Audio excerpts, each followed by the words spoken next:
What's up, y'all? It's your girl Mercy. I'm going to be going over entry triggers and exit points. Just going to be a quick video to explain to you what my entry triggers are, and then my exit strategies, right? Along with some take profit tips. All right, so as you guys know, I really only trade NAS 100. I just added Nikkei, which is a Japanese stock index. I will be going over that in later videos, also in my day trading course that's dropping next month. But I just wanted to give you guys some tips on, right, how I find my entry triggers, right? So the first thing I do is I start on a higher time frame.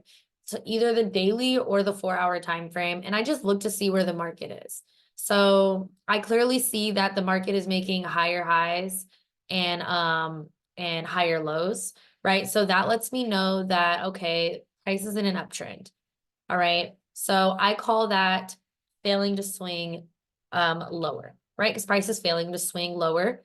So this low failed to swing lower than this low. This low failed to swing lower than this low. And then this low actually failed to swing lower than this low, right? So whole lot of failing to swing lows going on. All right. Then I see that buyers are continuously being stopped in this area. All right. So that lets me know that I have buy stop liquidity above.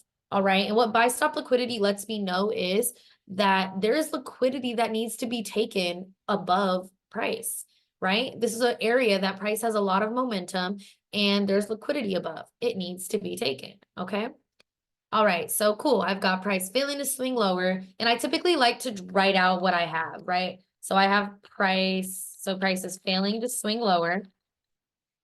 And I have BSL above. All right. Cool. I've got all those things intact. I'm like, what else? All right.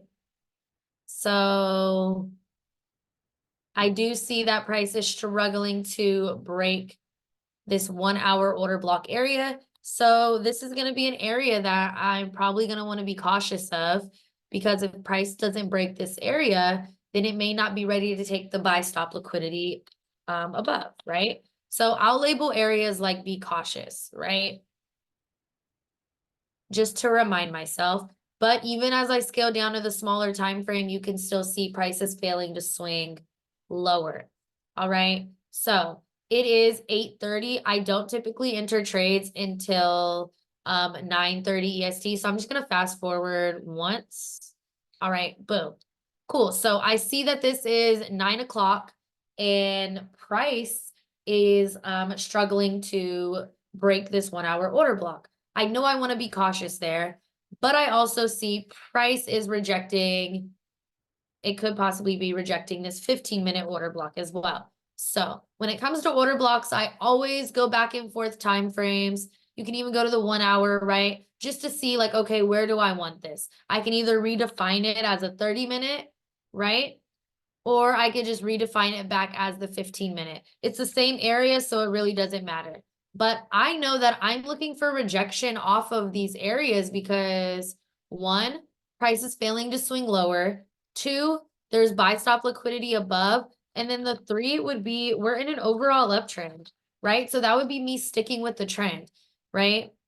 So I'm really looking for an entry typically around this order block first, right? Now, if it doesn't reject here at opening bell, then I'm like, okay, well, I know that there's another order block right here. So then that will be like my secondary area to watch, okay? So I'll say watch this area if first OB isn't respected. All right. So that's kind of how I do things. Like I make notes on my chart. So that way I can ensure that I get that sniper entry that I'm looking for. All right. So the 15-minute, this is 9:15. The next candle's 9:30. So I know I'm looking for a long position. My stop loss is always 50 points from my entry for NAS 100. No matter what, I'm doing a 50-point stop loss. All right. And then I usually go to like a higher time frame just to see like, okay, what's the high? Clearly prices hit an all-time high for this example. So I'll just make my overall target the all-time high, right? Now, gonna give you guys an insider on how I do my take profits. Typically, I want my first take profit to be 20 to 30 points from entry. So I'll take my measurement tool and I'll find where's 20 to 30 points from entry. Well, look at that. The body of this tiny candlestick actually is about 24 points. So that will be my TP1. All right, and I know I want to be cautious of this area.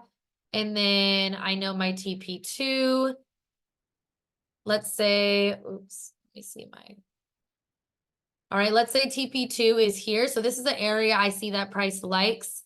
I like TP2 to be around like 30 to 35 points, right?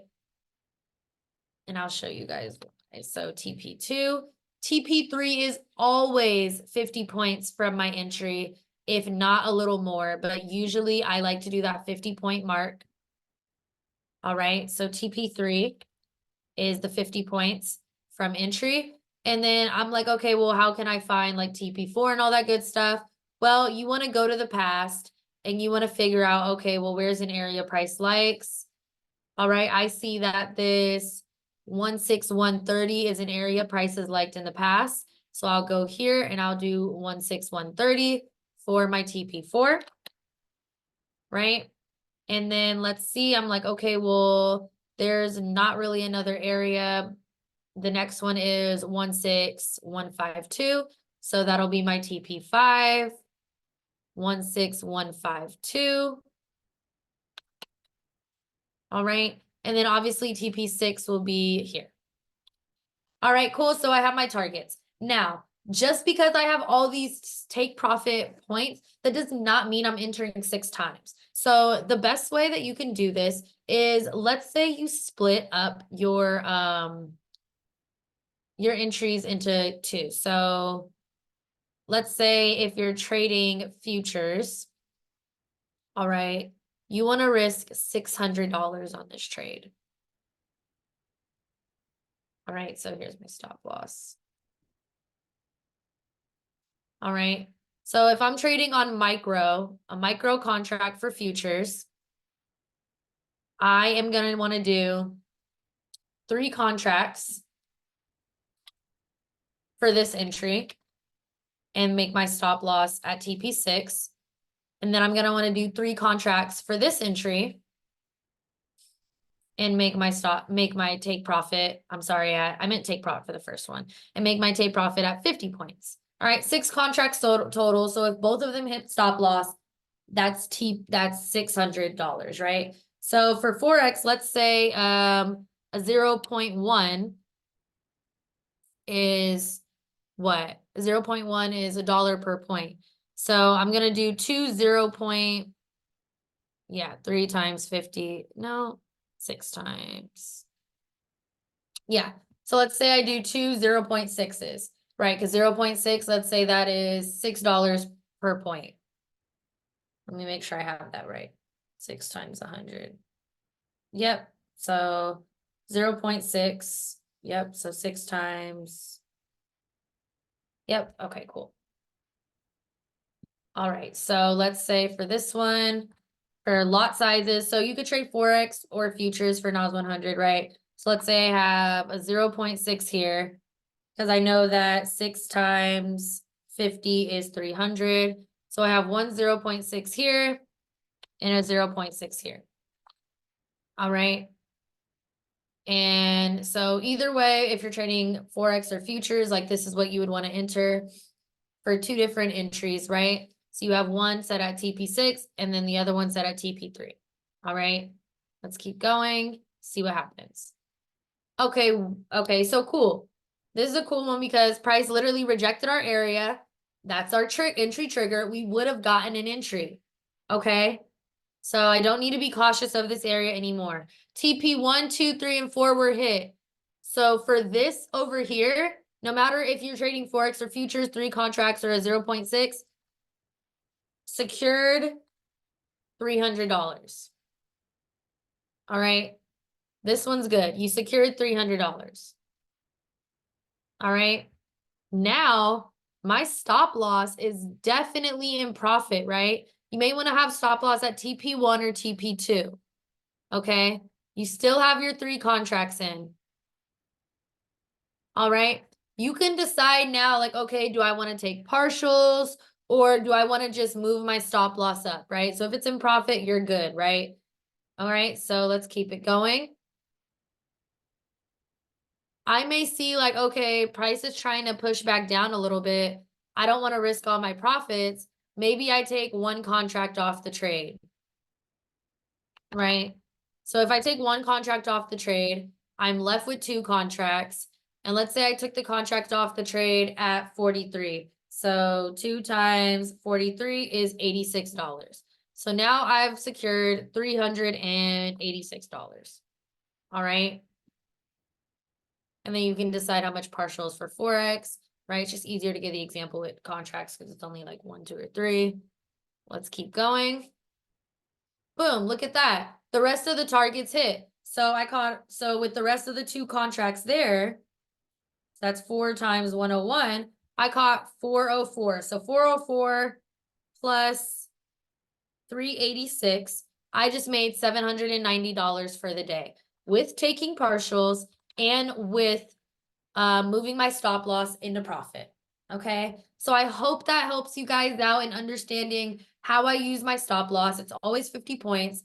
When I move my stop loss into profit, when I decide when I'm going to take partials, and how I'm just taking what the market gives me. I hope this was helpful, you guys. Make sure you guys like, subscribe, and comment. And if you are interested in my trading community, please check out the link below. I do live sessions 5 days a week. The signal is posted along in there. We do educational calls weekly, and it is a group of individual like-minded traders. All right, so definitely make sure you guys like, subscribe, and comment. And if you have questions, let me know.